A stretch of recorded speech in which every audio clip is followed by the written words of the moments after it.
Mogul's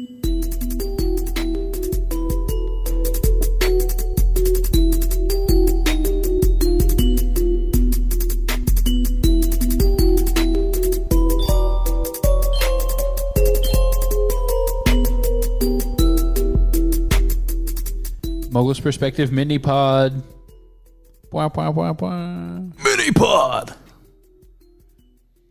We're coming at you with some quick hitting takes after having just watched Prisoner of Azkaban. I'm Rogie. I'm here with Braden. I'm Braden. I'm here with Rogie. We're here with, there's a dog here. We're here with Molly. We're here with Hannah. We're here with Rachel and Jess. A lot of people here. No longer Carter, RIP. Yeah, we had Carter for a short sesh. And wish it could have been a long sesh. Yeah. He was called into the line of duty, however. Cars aren't going to wash themselves. Well, they basically, once you go to Clearwater, you'll see they basically do. Yeah. But you wouldn't want the machine to get a mind of its own and become like a robot Armageddon situation. So we need a Carter. Yeah. Age of Ultron situation. Need a Carter. So Braden just watched Harry Potter and the Prisoner of Azkaban for the first time. We're just going to keep it very general. What are your thoughts? What are your takes? What'd you like? What'd you not like? Loved I think I said from like within the first 10 minutes, the level of like cinematic quality way up from the first two. The color palette is just different. Yeah. It's a little less gold and rosy. Yes. That's so true. They really did, like, most of the movie was kind of dark and medieval. You know what I mean? So that was different. The acting, as I expected, got a lot better. Yep. Weasley haircuts. Hit and miss. Hit and miss. Generally not good. What'd you think of Ron? Ron is like quintessential awkward middle schooler. I thought his hair was, I thought it was okay. You liked it. Yeah, you thought it was better. Well, but I also know what it looks like in the next movie. Okay, well. So I looked at this and I was like, oh, okay. Yeah. Ron looking like a regular person in 2019, which is a difficult standard to hold a movie from 2004. It's just, I felt like his toes were dangerously close to the ledge of mullet. That's true. That's not unfair.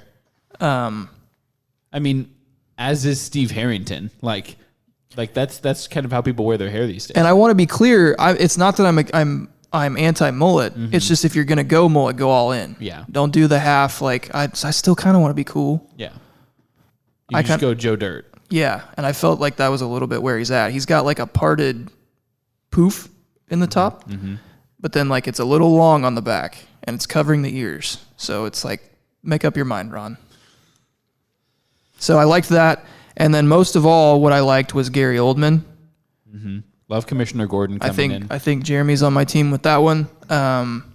He killed it as Sirius Black. And I expected that when you told me that's who plays the part of Sirius. But how like raggedy they made him look with the black stringy hair, and like his teeth were kind of like he'd been in prison for 12 years. And he's got his like intense wanted poster, sort of screamy scenes. Yeah. That was really good. And like how scrawny he was, you know, and just how when we first met him, he did like the job Gary Oldman did of acting somewhat senile. Like he had been in prison for 12 years and was freaking out, and like everything was happening at once for him it was spot on. I loved that. Yeah. I mean, it's a big difference from Kenneth Branagh as Gilderoy Lockhart. Like that's who the last sort of adult that just kind of walked in and did his one film thing. Yeah. And he's hamming it up more than Gary Oldman is. Yeah, and that's what's disappointing now is because knowing what happens in Goblet, I'm not going to get a whole lot of Gary Oldman. Yeah. So that's kind of a bummer. Right. But what about scenes that you were looking forward to specifically? How did you feel like those were rendered? We had Aunt Marge in the beginning. Aunt Marge, I was like delightfully impressed. I didn't have a whole lot of I didn't have high expectations for that scene just because. What did we say before we started? When would this movie have come out? Was it 2004? 03, 04? For Azkaban? Yeah, I think it was 04, and the first so film was 01. I would have guessed. I mean, that's not as long ago, I guess, as I'm making it. It's 15 years. Yeah. So I had really low expectations for like the CGI quality in this movie, and my expectations were blown away knowing it was 2004. The Aunt Marge scene, like, that's hard to pull off. You've got it. The CGI is pretty good. The music is good. Just the vibe, like how the Dursleys are reacting. I think that's all pretty well done. Yeah. One thing we didn't talk about on Instagram Live before the show, that I was a pleasant surprise, was the quality, the cinematic quality, the actors chosen, and how they performed for the night bus. Oh yeah, your Ernie and Stan. Yeah, Ernie and Stan killed it. I was a big fan of that. The weird voodoo head on the mirror, which you confirmed to me during the movie, is not a part of the book because I did not remember that. Right. That was weird. It was. Yeah, it's weird. But also kind of like fun weird. Let's just say that I'm now incapable of counting down from 10 without saying 3, 3.5, 2, 1 3/4. That's just how I count down now. Yeah. Ask any of my students. Also, I think we established that we're going to start greeting each other by just saying each other's full names. A lot of that in the Leaky Cauldron. Yeah. Mr. Weasley, Harry Potter? Hermione. Yeah. That's just how you greet each other in London. Yeah. Specifically in the Leaky Cauldron. Carter. Crickets? What's the cricket button? I get to use the board. Guess. I think it's this one. Nope. No. There we go. There Purple. it is. So this is my first time getting to see our new board that we've been using for, I don't know, a while. yeah. It's a bit fancy. Any changes? Anything that underwhelmed for you? Oh, one more scene I want to talk about that I was a big fan of. The invisibility cloak scene where Harry but like messes with Crabbe Goyle and Malfoy. Yeah. Is that in the book? What they did was he did go to Hogsmeade in the invisibility cloak in that time period. But then he later goes and does something similar to that with mud, like throws mud on them, like knocks them down into a puddle and stuff. And that's when it slips off and his head is revealed. Mm-hmm. So they just kind of combined those scenes. Mm-hmm. Like, let's just go to Hogsmeade the one time. We'll do the Malfoy thing. He won't get caught. That's too hard to explain. He has to run back and all that. Yeah, so I really like the way they spun that. I think that was better. Yeah. I didn't understand why the what's the name of his new broom? The Firebolt? The Firebolt. Isn't in the book, that's more part of the mystery. That comes along earlier. Yes, and that is a big Ron and Hermione sticking point. Right. We didn't have the huge Ron and Hermione knockdown drag out. Which it's not that it took anything away from the plot for me, but it was like when it showed up at the end, I was like, oh yeah, what the heck? Why didn't we have that earlier? So yeah, and you also noticed a big de-emphasis of Quidditch. Yes. I mean, all of the matches are blow by blow in the book. You win the Quidditch Cup in the book. Here we had like half of one match, and it was mostly against Dementors. We didn't win the Quidditch Cup No. in this. No. What the heck? I feel like you can't take that out. The director was just clearly like, I don't care about Quidditch. Like, we need to keep it rolling. Because, I mean, it's a fairly long film. Yeah. I mean, in his defense, I mean, there's so much detail in Prisoner of Azkaban. You can't fit it. I mean, how long was this movie? 2? Yeah, about 2 hours. You can't fit it all. But I guess, in my opinion, you can't just completely remove Quidditch. For me, there's some stuff that we included and really hit on that could have been trimmed down.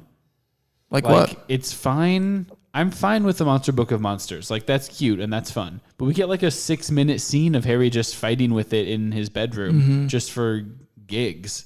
Yeah. Like, it's just to be funny. Yeah, it's interesting. Like, I don't know if the director's name, like, if that was a thing for him when he first read the book. Like, like there's different things that different people like latch onto, like different, weird things in the magical world. And maybe that was his thing. Like, he just saw that so clearly in his mind's eye. Yeah, I assume, as not a film director, that you read something and you're thinking, okay, how can I put this to screen? Like, what are the most visual things? And like, you know, this other, that's more of a relationship thing. That's a lot of conversation. Let's get to something that's very visually obvious. Because Harry doesn't say anything in that whole Monster Book of Monsters scene. Yeah. It's like slapstick. Yeah. So. Overall, where does this rank among your 3 movies? I mean, out of the 3 we have, number 1 so far. Sure. I mean, I felt like there was just a huge jump in like the quality of film. Yeah, and so a lot of that is probably change in director. Yeah. Right. A lot of it is Gary Oldman. Make it more more artistically done and less just let's get this book onto a screen. Yeah. Less literal. So a little more license, but yeah. We were talking as the movie ended, and Rachel was kind of talking about how this is probably one of her least favorite Harry Potter movies because she feels like us getting through, and correct me if I'm not regurgitating this correctly, Rachel, but like getting through the time turner concept feels like it just drags on. Like, okay, we watched, we were there when all of this stuff happened, and now we have come back and we watch it all happen again. That's a very Rachel's very entrenched in that belief that is unacceptable. I don't follow along with that. My thing is, it's supposed to be fun. Like, whoa, we're going back in time and we're seeing things from different angles. And is that what my hair looks like from the back? And then, I mean, that's pretty much what it is. And then there's the Buckbeak stuff, which is all new. Right? That's not a reshoot. Those are totally new scenes, all the Buckbeak stuff. And then you get a little bit of Harry and Hermione talking about how it's his dad. And you can't cut that. That's true. That's important stuff.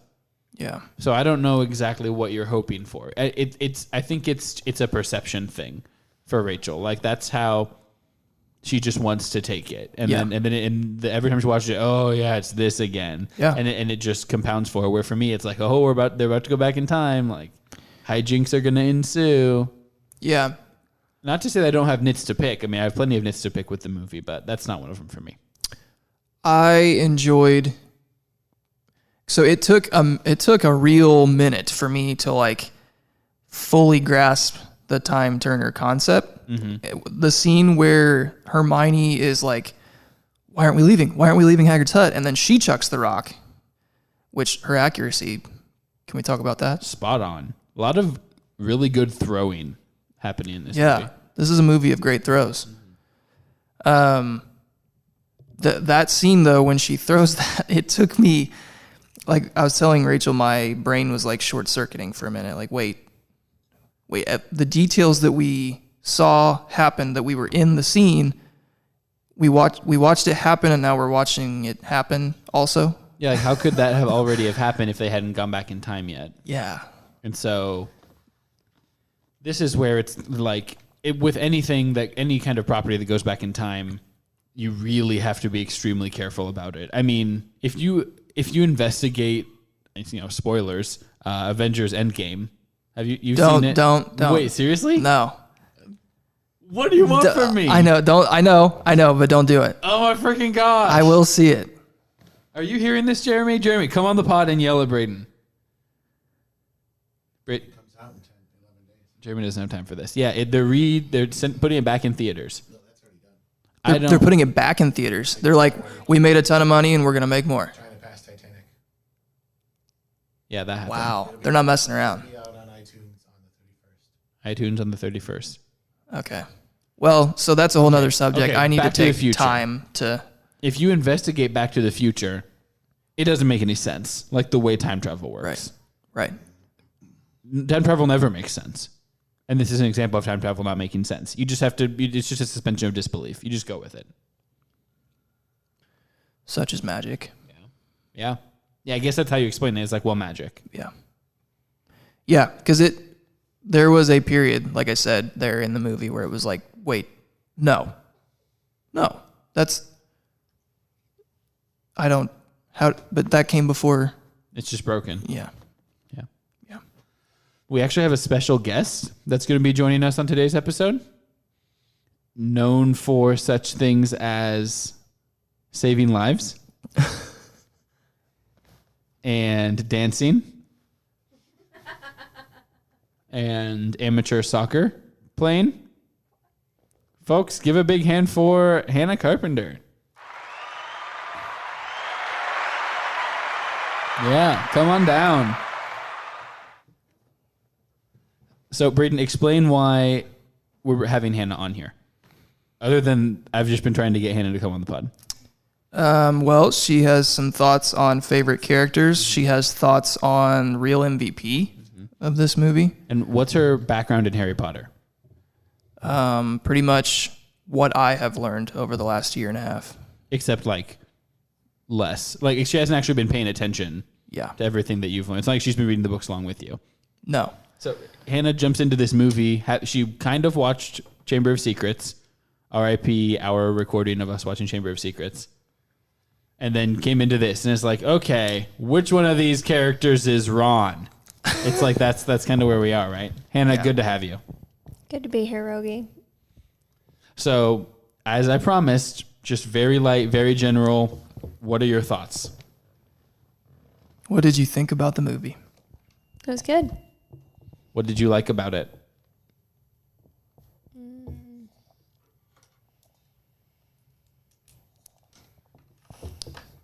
I don't know. It was good. All right. Who was your favorite character? I think that Buckbeak, correct? Buckbeak? Yeah? Yes. Yeah. What'd you like about Buckbeak? I just think he's the real MVP of the movie. Okay, that's a hot take. That is a hot take. Bwah, bwah, bwah, bwah. Hannah's hot take. So why is Buckbeak the real MVP? I think he's the whole reason that Harry and his friends come out on top. So they wouldn't have been able to go up and get Sirius. Would have gotten eaten by a werewolf. Right. Attacked Malfoy, underrated. Yeah, that is a good point. So I think, do you remember who we gave MVP to when we recorded the Muggies? For this For Prisoner of Azkaban, yeah. Hermione, right? Yeah, it's usually Hermione. She's been reigning MVP. She can travel back in time. Which it's funny for me after watching the movie, I don't think I would say that. Really? Yeah, I think after watching the movie, I need to think through it more, but I actually felt like Lupin. Oh, okay. Yeah. Why is that? Actually, pause. Who's Lupin, Hannah? I was literally just thinking that. So Lupin is the moustache teacher. The werewolf. Yes. Werewolf. Werewolves. Hugh Jackman, basically. Yeah, Lupin is the Hugh Jackman character. I just felt like Harry, like there's a lot of confidence building in this movie with Harry and his ability to face his fear. And I don't think that happens without Lupin. And if Harry's not able to face his fear, Sirius isn't freed. And we don't learn the truth about Peter Pettigrew. Mm-hmm. And so I just felt like Lupin's, the time he takes with Harry to not only teach him about Expecto Patronus, but like the time he takes walking through the woods with him, like talking about his parents and just like, why do you feel like that? Why do you think that? Like, no, actually you're thinking about it wrong, and just kind of like coaching him through this like pivotal time. I just felt like Lupin was, I also just really like the guy that they chose to act as Lupin. So, I mean, he got Harry to trust him enough that Harry attacked Snape. yeah, that was a cool scene. Who's Snape, Hannah? He's the creepy teacher. Yeah, he is a creepy teacher. Yeah, Sometimes he wears grandma clothes. that happened. What'd you think about that scene? I think that scene's fun. Yeah, until Harry. Because why? It's the Dementor, right? Mm-hmm. Yeah, because they come after him. They're flying around. And it hurt. It's the worst part of us. Yeah, it's the worst part of jail. Yeah. Other things that I'm thinking about, though, specifically, like, because you brought up that scene where Harry has to, the Boggart scene. Mm-hmm. Neville is a goon in this movie. Like, He is in a, you know, we talked about Ron being awkward. Yeah, Poor Neville. because he's had a growth spurt. Yes. He's tall. He's ahead of everybody else. Mm-hmm. And goofier than everybody else. He gets most of his shirt eaten by a book at one point. Yeah. Hannah, was there anything that happened that you're sitting here like, that didn't make sense? What are your questions? My biggest question is what happens to Peter the rat. Right. Mm-hmm. Yeah, he just gets You described him during the movie as the Rat Man. Because as far as you can see, he got a wand, turned into a rat, and ran out. Right. What's your understanding of where he might have gone? I don't know. I'm just concerned no one seems concerned about it at the end of the movie. Oh, people are concerned. I mean, Harry was like, it was all a failure. Pettigrew got away. So he's like, has some concern. If I were Ron, I'd be really freaked out. He was housing a bad guy for 12 years. He was. Mm-hmm. He slept with him. That's Yeah. creepy. Mm-hmm. Yeah. What do you know about that character that might let you guess like where he's going? Is he going to France? Is he going to Sirius's house? He's a bad guy, you said. Right. So what is that? Where He betrayed Harry's parents by turning them in to Lord Voldemort. Or telling Voldemort where they were. So why are we worried about him going forward? Because he's bad. Because he's going to try and find Voldemort. That'd be bad. That would be bad. Seems like that'd be bad. Well, at least he's got both hands.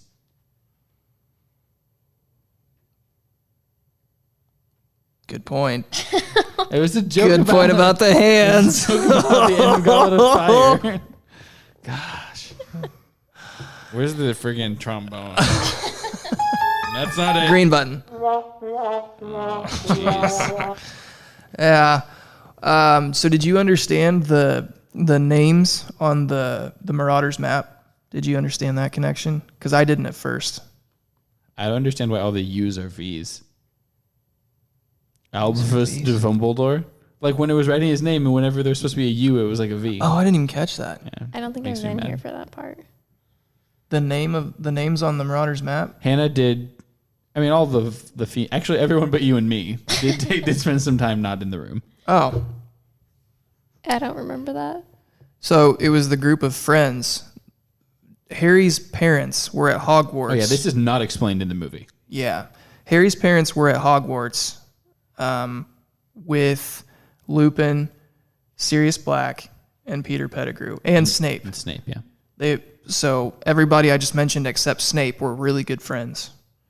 And so the names on that Marauders map, Moony, Padfoot, Prongs, and Wormtail. Not in that order. Not but in that correct. order. Yeah. What is the correct order? Moony, Wormtail, Padfoot, and Prongs. Yes. Those were their nicknames. Why? Moony is Lupin because... Make her answer it. Sorry. Yeah. Okay, I gave that one away. So who is Padfoot? I don't even remember all the people you said there were supposed to be. Good. That's In even that- better. Think about Guess the McGonagall. animals. Guess Dumbledore. Guess Neville. Think about who are animals and what that would mean. So Lupin's Moony because werewolf. Because when the moon's out, he becomes a werewolf. Werewolves. Okay. So who would Padfoot be? What animals have padding on their feet? The rat. Smart. Right? Rat, scurries around, real quiet. Good. Moony. Your options are Prongs. Padfoot, Prongs, and Wormtail left. Who's Prongs? What's a Prongs? This is a hard one because this wasn't explained at all in the movie. No, it was not. What are the other people I'm guessing? So you can choose from Snape. Draco Malfoy. No. You can choose from Snape. You can choose from James Potter, Harry's dad. Harry's fat cousin Dudley. Okay, this isn't going to work. Let's just explain it. Yeah, okay. You've got Sirius, Lupin, Harry's dad, James, and Peter Pettigrew, a.k.a. Ratman. Okay. Yeah. So Ratman is Wormtail out of the friend group. Sirius is Padfoot, a dog, right? Prongs was that deer figure that we saw across the lake. That's his dad. That's his dad. Why is his dad a deer?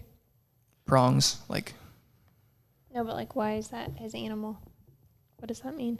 I don't think that's explained. Is It's it? never. I mean, it's like everyone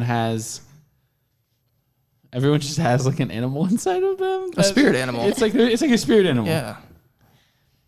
Okay. So like, you haven't taken the Patronus test, have you, on Pottermore? No. Oh. Is that a thing? Oh yeah. That tells you what your spirit animal is? Yeah. Guess what? We got to do that. Guess what I got? Dolphin. Close. A dog. I wish. Did you get a fish? Yeah. I got What's the explanation behind salmon. that? I got an Alaskan salmon. You swim against the stream, I Rogan. don't know. Kind of sometimes. Go against the grain. That's a pretty profound got a explanation fish. of that. Does it give you an explanation when you take the test? No. It's just like, you're a salmon, so deal with it. Yeah. I mean, like any animal, you just have to be like, okay, what are the traits of this animal, I guess. Well, yeah, I would say you swim. You swim against stream. Okay. If it describes the animals at all, it's probably like a majestic fish that swim against the stream or whatever. Like, Yeah. what's a salmon? What do you think my animagus would be? Your animagus or your Patronus? My Patronus. Sorry. They're usually. If I were an animagus, what would I be? They're usually the same thing. Usually, if you can make, not everyone can make a Patronus, and very few people can become an animagus. But as far as the wizarding community knows, if you can do both, then they end up as the same animal. I don't know if I believe you when you say very few people can become an animagus. I mean, Okay, that's true. We've How do we seen know? several examples. Yeah.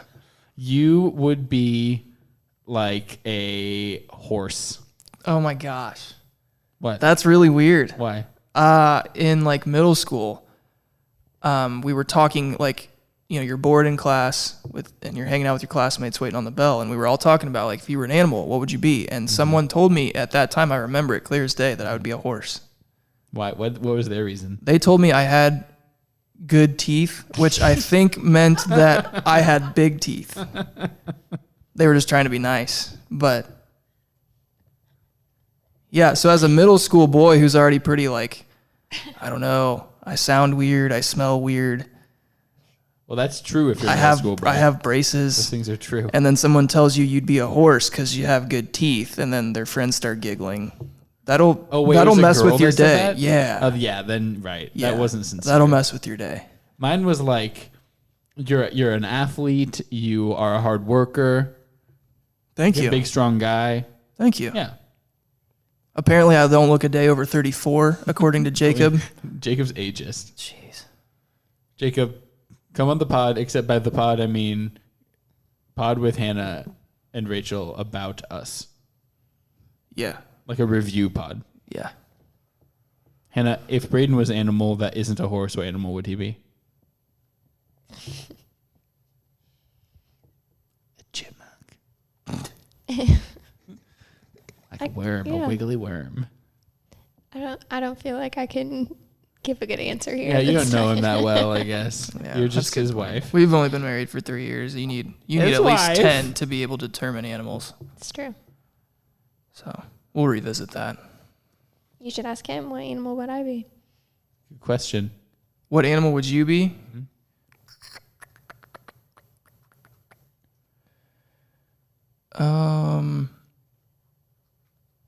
I'm trying to think of an animal that's like supremely concerned about taking care of the other of its like herd or pack. A mama kangaroo. Yeah. Maybe that, like a mama kangaroo. But like she's bunny rabbit. small, so like Yeah. maybe like a mama bunny. Should be an owl. An owl? You know, she's nocturnal, terrifying, can spin her head 360 degrees, wise sometimes. If Rogie wasn't a fish, what do you think he'd be? It's just like, I obviously am a fish, you know? Like what Yeah, there's else? no other way. I don't see how that's obvious. Pottermore sees how it's up. I would think more like bear. Yeah. I mean, it's because of the beard. Right. I get it. And the general proportion of myself. I guess you like actually literally look like a bear. So I would say bear.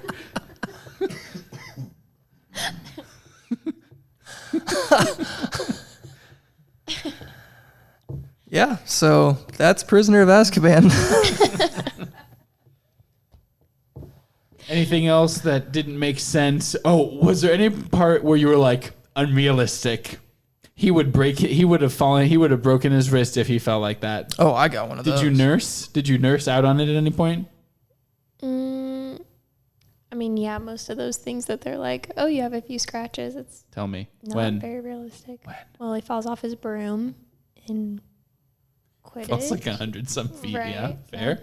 When he and Hermione get thrown around by that tree. Mm-hmm. That's mine. And how do his glasses not break?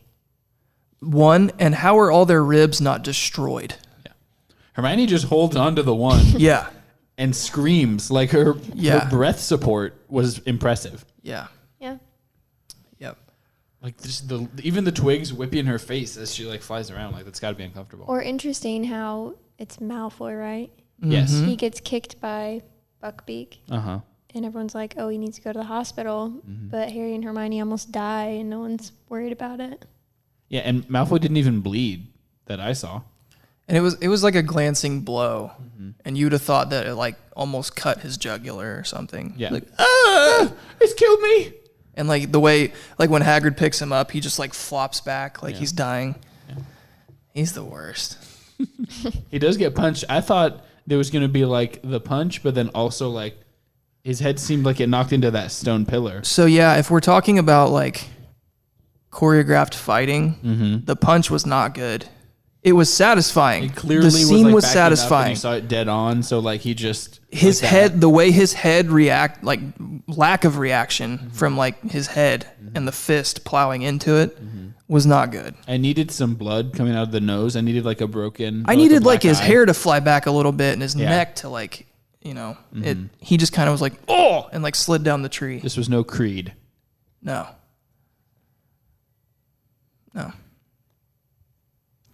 Also, I think one thing we need to talk about, the spell that Hermione does at the end where she does like the full arm circle and gets kind of like, The Bombarda, yeah. You noticed that, right? What are you talking about? where she There at the end blows when she Sirius got out of real prison. like Z snap and did her big full circle and then hit him with the spell. It's when they got Sirius out of his dungeon Oh, so that he was on trapped Yeah. in Yeah. on the tower. Yeah. Good.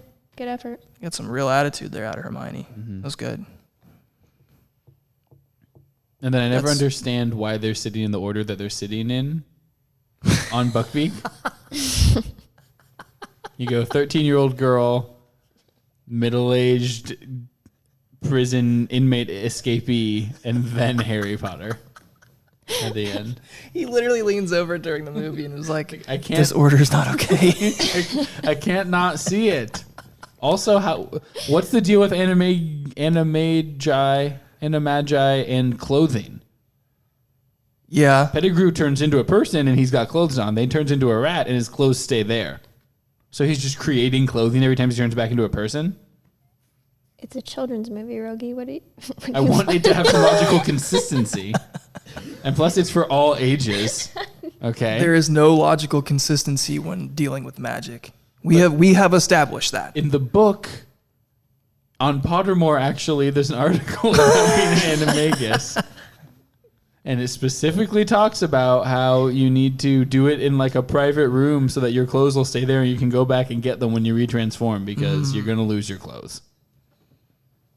Animals don't wear clothes, Well. except sad dancing bears. Where Pettigrew's going, clothes don't matter.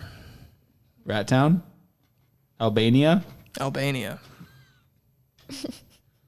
Albania nudist colony? Speaking of, apparently Craig Brainerd is in Albania. No. Yeah. Looking for Voldemort? That's what I assumed. Can you give me a country that Albania is bordering? Like, for sure. Can you be like, promise you it's next to this If you put country? a gun to my head and said, name one that's bordering right now, I would say Austria. Okay. I don't think it borders Austria. I don't think so either, but that is literally the best I could come up with. I would say Slovenia. Okay. Does that sound right? Yeah. I think that's the part of the world we're That in. seems closer than Austria. I think Austria's just a scooch farther north. And it's got the Czech Republic under-ish it. When it came to geography in school, I kind of tuned out for the Europe part.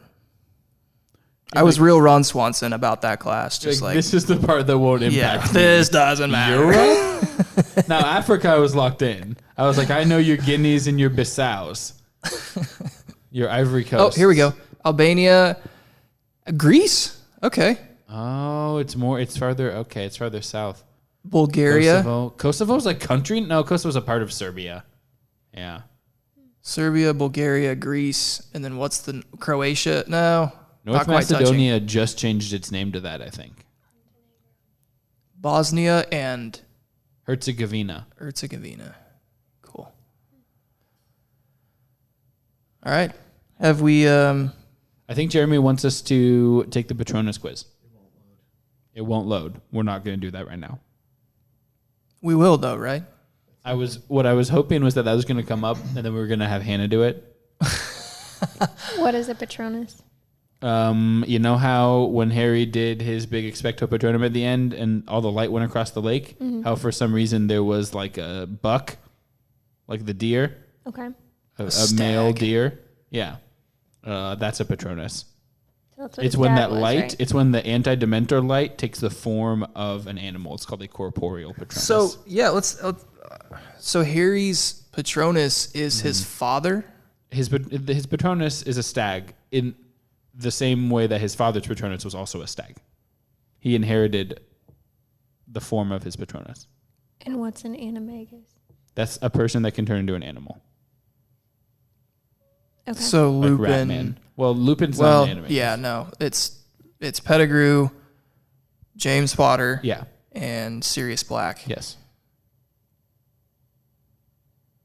What's the deal with Lupin then? He's a werewolf. So A that's werewolf. different. Yeah. Because he doesn't want to turn into that. That's Correct. just that's yeah, a curse. as you could see, he saw the moon. Hermione He was like, answered "Oh, that. frick." In class. You're right. One of the questions was, "What's the difference between a werewolf and an animagus?" Yeah, that's true. Yeah, Lupin got bit by a werewolf when he was a kid. Yeah. Okay. Cool. Any other questions? You feel like you're ready to see Goblet, ready to see the fourth one. I'm ready. Yeah, I'm sure You're there'll caught be more up. questions. You're caught up on who's who and what's what. Voldemort's the bad guy. I know that. Yeah.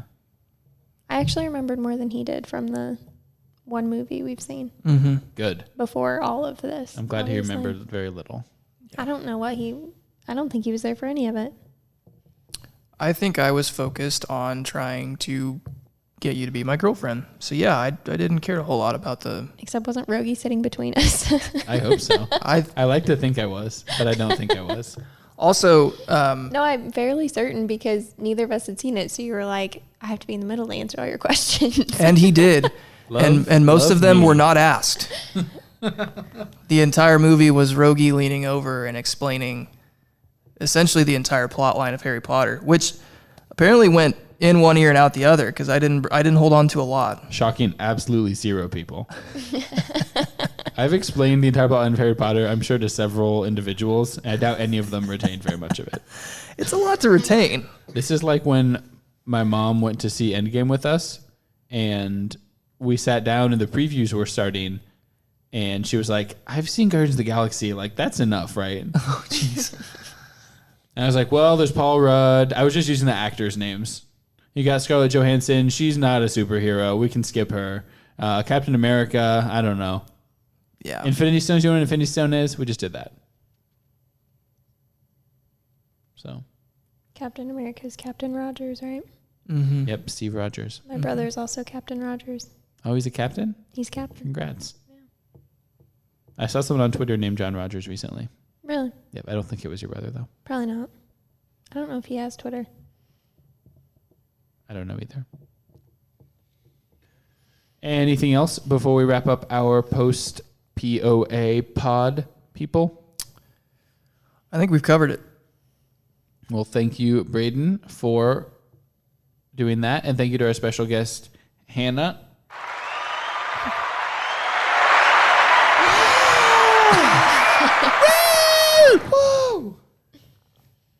See, coming on the pod wasn't as bad as you thought it would be, right?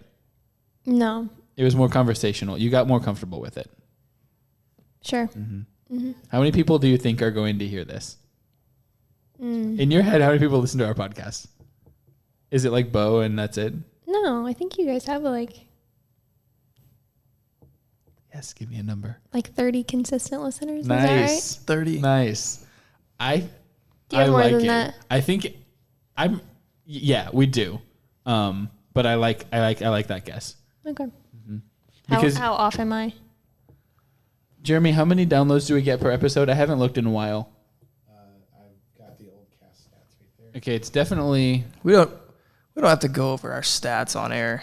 we don't. You're right. It's Maybe more we than should 30. cut this in general. Okay. Well, actually, this whole pod, there's no point. Let's just cancel it.